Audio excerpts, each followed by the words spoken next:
और कोरोना के साथ साथ ब्लैक फंगस नाम की बीमारी जो है वो देश के लिए एक बड़ी चुनौती बन चुकी है, जिसका जिक्र आज पीएम मोदी ने भी किया था। और इसी बीमारी को लेकर देश के दो बड़े डॉक्टर्स इस वक्त लाइव मौजूद हैं। The type of oxygen being used, there is clear evidence that it is happening in areas where medical oxygen is used, so therefore it has nothing to do with the type of oxygen that is also being used. And in cases which are being reported from some places, it is also being reported in people who are at home, on home isolation, taking steroids at home and on oxygen through the cylinder or home oxygen concentrator. So even if you are at home, please be careful about taking steroids and don't take them if they are not indicated. So this is the message that I want to give, and I'll now pass it on to Dr. Trehan to give his comments as far as mucormycosis is concerned, COVID-associated mucormycosis as it is called.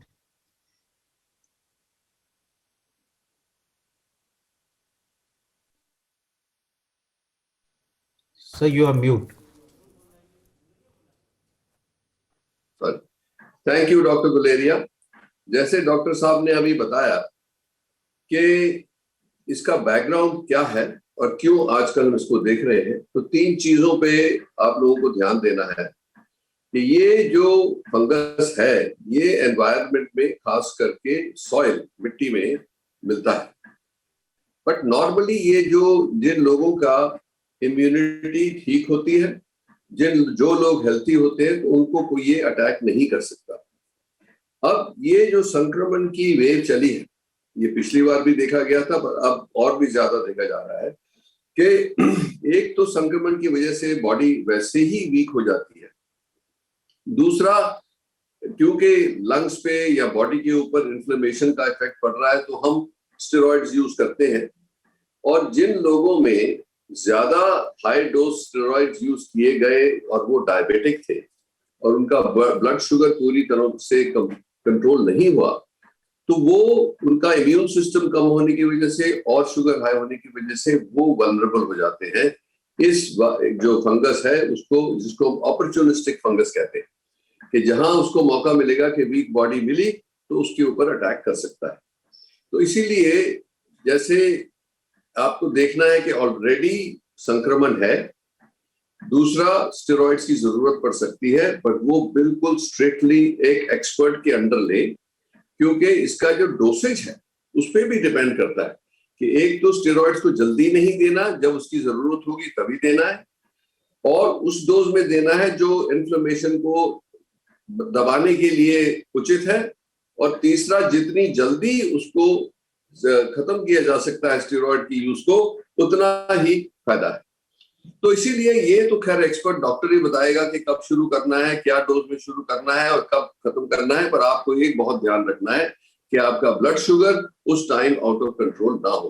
तो पूरी ज्यादा से ज्यादा तवज्जो देनी है blood sugar के control में। अब सबसे ये इसका क्या असर पड़ रहा है कि क्योंकि ये जो ब्लैक फंगस कहते हैं, जो म्यूकोमाइकोसिस है, इससे लोगों के दिल में दहशत फैल गई, क्योंकि वो हम देखते हैं सोशल मीडिया में भी और न्यूज मीडिया में भी कि इसकी क्या क्या इफेक्ट पड़ते हैं। तो इसलिए मैं चाहता हूं कि आप इसको अच्छी तरह से समझ लें।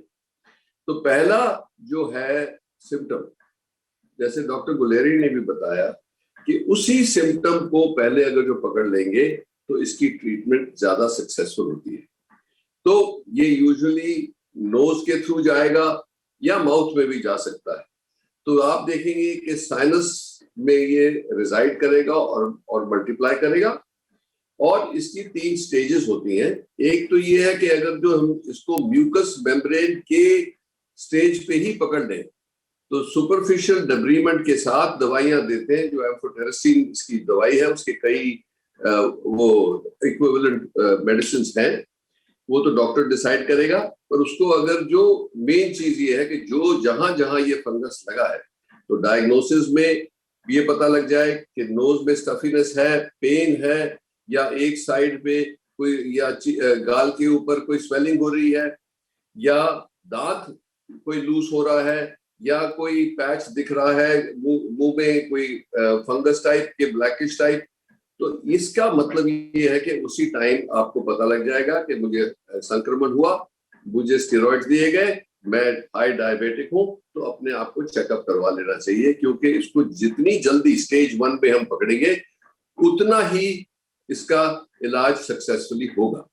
और इसका इलाज में कॉम्बिनेशन है कि एक टिश्यू जो भी इन्फेक्ट हो गया है उसको पूरा एक्सरसाइज करना है, और कई बार 2-3 बार सर्जरी करनी पड़ती है, और उसके साथ साथ अग्रेसिव मेडिकल ट्रीटमेंट देनी पड़ती है, जिसकी दवाइयां जो है वो जो एम्फोटेरिसिन है, आइसोकोनाजोल है या पोसोकोनाजोल है, ये सब डॉक्टरों को पता है, वो उचित तरीके से आपको ट्रीटमेंट देंगे। तो इसमें ये पैनिक नहीं फैलना चाहिए पब्लिक में कि आज मुझे ऐसा लग रहा है कि थोड़ा जुकाम हो रहा है कि मुझे ब्लैक फंगस तो नहीं लग गया। ऐसा नहीं है, ये हिस्ट्री बताती है।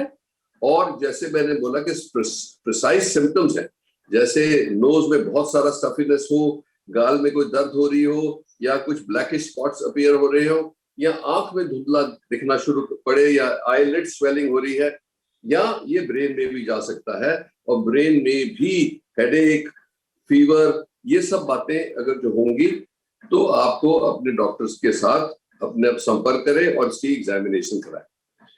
अब ये बात है कि इसकी ट्रीटमेंट जो आज के दिन हुई वो काफी डिपेंड करती है कि फेज 1, फेज 2 या फेज 3 में ये पकड़ा जाए।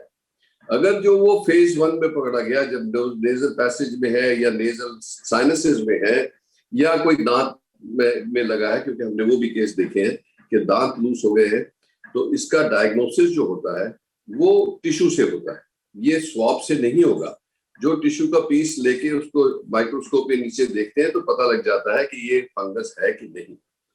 दूसरी बात यह है कि इसको अगर जो उसी स्टेज पे हम एक्सरसाइज करके मतलब क्लीन कर लेंगे साइनसेस, या जो दांत है उसको निकाल के उसके टिश्यू को क्लीन कर लेंगे, और अगर जो उसकी ट्रीटमेंट इमीडिएटली शुरू होगी तो सक्सेस रेट काफी हाई है। जब ये फेज 2 में जाता है कि जैसे आंखों में चला गया, और कईयों की आपने देखी है कि आईज भी बहुत फूल जाती है, उसमें कई बार आई को सैक्रिफाइस करना पड़ता है, और उसके बाद स्टेज 3 जब ब्रेन में चला जाए। तो इसलिए ये जानकारी जरूरी है कि ये ना हो कि हर एक को जिसको थोड़ा सा भी जुकाम वगैरह हुआ वो सोचे कि मेरे को भागना है डॉक्टर के पास या कोई दवाई लेनी है। नहीं।